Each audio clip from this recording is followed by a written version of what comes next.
Hi again, everybody. Welcome back inside the locker room. I'm Joe Arrigo. We are inside the Fertitta Football Complex, the Players Lounge, and joining me today is UNLV wide receiver Jeff Weimer. Jeff, thank you for joining me, bro. Thank you for having me. All right, man. So let's talk about it. So let's start back to the beginning.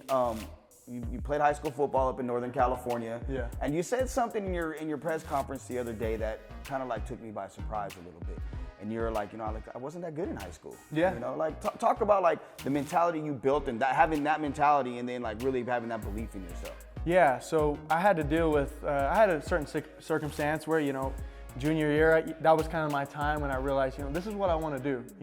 I was also playing baseball at the time, probably had a better opportunity out of high school with baseball, but decided that football was what I had more passion with, and I knew in the long run it was something that I could devote myself and put all the time I wanted into that. But yeah, going into senior season, had a good year. We won actually a CCS championship with some great guys. But for my circumstance, I'm going to camps and, trying to put myself out there, doing the best I can. And, what I had to come to terms with when, I wasn't getting any attention, no coaches were talking to me, was that, okay, I'm gonna have to go the junior college route, which I could have sat there and dwelled about it, or I could have, but I didn't want to. I knew what I needed to do was accept where I was at and use this new route to get to where I wanted to, which may be a different route, but I was okay with that. And part of that was not sitting here and being like, oh, coaches weren't sending my film, anything but me. I felt the best thing for me was to hold myself accountable and just was like, I wasn't good enough. I need to step it up, work even harder, and find new ways to get where I want to go. Look at it as a marathon, as a sprint. So then you went to Hartnell and small junior college, and you went there and you had the medical red shirt right there, correct? Or was that? Yes. Okay. Yeah, so first season played, and then the second season I had a medical red shirt. And then from there, you end up at City College of San Francisco, which is a national power. Yeah. So talk about that transition from Hartnell to City College. Yeah, so on it was really smooth. Hartnell gave me a great opportunity out of high school. Coach Collins over there, Matt Collins, was great, gave me a great opportunity. Love playing for him and love what they got going on over there. But I think at that time I was just looking for a new height, a new level, a new way of pushing myself. And when going to City, I realized the first day we were out there just throwing at a park outside the city, and all these guys talking about where they've been, where they're from, and all these guys are just dudes. And I'm like, wow, this is just a whole nother level of play, and which just excited me a bunch because I'm like, this is just going to make me better. And they all accepted us, and we just competed ever since, and very tight-knit group from City because of that. So one of the things that I seen from watching a lot of your film, in the national championship game, you get three guys, you're guarded by three guys. You have a DB on the outside, DB on the inside, DB over the top. Quarterback still threw you the ball and you got a touchdown pass. What was that respect? Because you're an All-American, a junior college All-American. So you went from a guy who self-described said, I just wasn't good enough, to being a JuCo All-American. Like, that has to be somewhat gratifying. Yeah, I mean, it's something that, I learned was having confidence in myself and knowing what I'm capable. But also at the same time, what I've had to go through, that's not leaving me. So no matter what kind of, accolades I do get, I'm still that same guy that never got anything out of high school, and I'm still going to approach every day that way. So that's just been my mentality, and it's going to continue to be that mentality, whatever I do. And you built a cool relationship with your quarterback while you were up there, and you told me a story off camera about why he built so much trust in you. Yeah. You want to share that with everybody? Yeah, my quarterback at City was Jack Newman, great guy, and one of my favorite teammates I ever had playing the sport. And what made him great and so enjoyable playing with him was just the trust that we had in each other. We talked about it before the state game, national championship game, that the reason why we had trust, and he told me, was just that he knew that I was doing whatever I needed to do to be ready for when he threw me the ball, and it was the same wavelength I had with him. I knew that he was doing everything in his power to be prepared to make the play, and I mean, he went absolutely crazy that year, but it was no surprise to us. And he was a similar background guy, just kind of slept on throughout his whole career. And I mean, we were just, ever since we started playing together, we were just on the same wavelength. And it wasn't just didn't happen. It was earned from one another. And I think that's what was so great about it, is that I heard his respect and he heard my respect. And I'm excited for what he's going to do over there at UC Davis. So now you have all these scholarship offers coming in, and then you settled in at UNLV. What was it that set UNLV apart from everybody else besides dancing teammates? Yeah. That's what we got going on right now. Yeah. But no, I like the energy and what they were doing. Obviously, the first thing that comes out to my mind is out of junior college is the resources that they have here. And I'm like, that's just another opportunity for me to get even that much better and take advantage of the day. But also believing in what Coach Arroyo has going on here. And, I felt like there was an opportunity for me to come in and help, not just the playing side, but really as in, trying to be the best teammate I possibly can and trying to push the standards that Coach Arroyo is putting on people here. So I just felt it was a great opportunity for me to come and try and help out the team however I can. Well, I know they're excited because, you've been the talk of the camp. You're one of you and some other teammates, Seneca and, guys really stood out from spring on.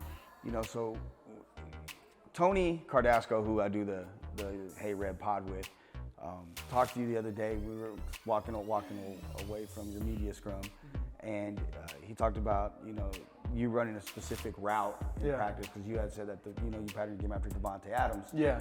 So a lot of people don't realize the intricacies of playing receiver. Yeah. It's almost like you're a ballerina. Exactly. Your footwork, technique, Yeah. Timing. It is. It's an art form. Yeah. What put you in that framework? What made you say, this is why I need to perfect my craft, and I need to understand my release and not have wasted motion? Yeah. What kind of got you in that frame of mind? I believe it's just kind of the same mentality that it was kind of in high school, just being able to self-evaluate, see what the right technique is, and that's why Devontae Adams, Cooper Kupp, all these guys come into play, seeing what is right and how you do it correctly, and then holding myself accountable and I'm going to be my biggest critic. I'm trying to be the best version of myself, so I'm looking at myself, extremely hard and trying to find ways that I can get better every time. And, being a receiver, I work really hard to be an all-around receiver, not lacking in any way, shape, or form. So every day I'm coming out and trying to find new ways to get better. If my release is not right, at the top of the route, the snap down is not correct, am I not late handing, maybe I need to go up for the ball, whatever it may be, I'm self-evaluating every day and finding, weaknesses to then attack each day and become the best wide receiver I possibly can. One of the things that you've been up against, and I've kind of faced it myself, is when you're playing a skill position and you don't have a lot of pigmentation, right? Yeah. There's always a perception slow, can't do this, can't. Yeah. That's not the case. Yeah. And that's something that you've had to go up against your entire career, right? Yeah, for sure. Like I said, I don't necessarily fit the part, is what I've heard and people have told me before, but that never has affected me in any way, shape, or form. That could have been, like I said earlier, coming out of high school, coach never sent me my film. That could have been another thing I could have added. I'm white, this, that, and the other. I never looked at it that way. I looked at it as I need to hold myself accountable. I need to get better. I never looked at myself any other way than that. Just hold myself accountable and, be the best version of myself. And there's no excuse. What's your favorite route to run? That's hard, but I'd say a post, going deep. So. Going deep? Yeah, but with my skill sets, I think anything I can run. Well, you're 6'2", 215. Come on, you have the NFL body that you would want to have. So, so you got different quarterbacks now throwing you the ball. You have all right-handed quarterbacks, and you got Doug, who's left-handed. Yeah. Is it more difficult when they're throwing the ball, you're catching passes from Doug, and then you go to Harrison or Cam or even Jaden? It's because of different spirals. Because of spiraling, I never really let that get in my head. I think it's just however that ball come out, whether it's, end over end or whatever it may be.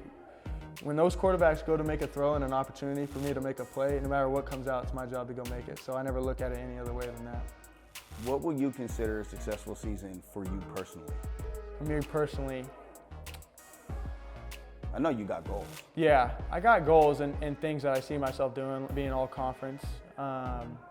But really the most important thing to me is honestly doing whatever I need to help this team win and get into a bowl game and winning that bowl game. So that's my top of the list priority right now, is doing whatever that is that I need to do, whether it's in the locker room, helping out teammates, or making the plays I need to make, is to help this team win and go to a bowl game and win that bowl game. Your teammates love you. Like, in a short period of time, you've been here a few months, your teammates love you, your coaches love you. I mean, I've talked to your coaches off the record and whatnot, and it's the same thing, man. Hey, Weimer's that guy. Hey, Weimer's a dude. Hey, Weimer, hey. And it's like, okay, like I'm hearing it from offensive coaches, defensive coaches, higher up coaches, and it's like, okay, like I get it. What is it about your personality that draws people to you? Well, I think that, one of the biggest things for me coming in here was to earn everybody's respect. And, I knew my job coming in was to do that. And I can't come in and start talking and saying all the things I'm going to do. I never did that. My goal was to come in and handle my business and show them that I'm devoted. As soon as I sign that letter of intent saying I'm coming here, I'm devoting every ounce of my blood, sweat, and tears to helping this program and helping my teammates. And I think I've just been hoping that's what I've been doing to earn their respect. And it was similar with my quarterback at City College. That was the same thing we did for one another. So that's just been my goal coming out here, and I'm just trying to help out in any way, not even just football, but within life. I want my teammates and my brothers to know that I'm always there for them. All right, so I want you to look into the camera. I want you to tell UNLV fans what to expect from Jeffrey Weimer. Well, what to expect from me is that each day I'm going to give my all to doing what is best for this program and for my teammates, to help this program win and to help you guys, the fans. So that's what you are going to get out of me. I'm going to give everything I can to you guys and my teammates and doing what we need to do to win. That's Jeffrey Weimer. Hard work, perseverance, precision, and let's get a G this year, man. Let's get 1,000 yards. Jeffrey Weimer, UNLV football wide receiver. That is The Locker Room this week. I am Joe Arrigo. Thank you for joining us from inside the Fertitta Football Complex, inside the Players Lounge. Thank you for having me.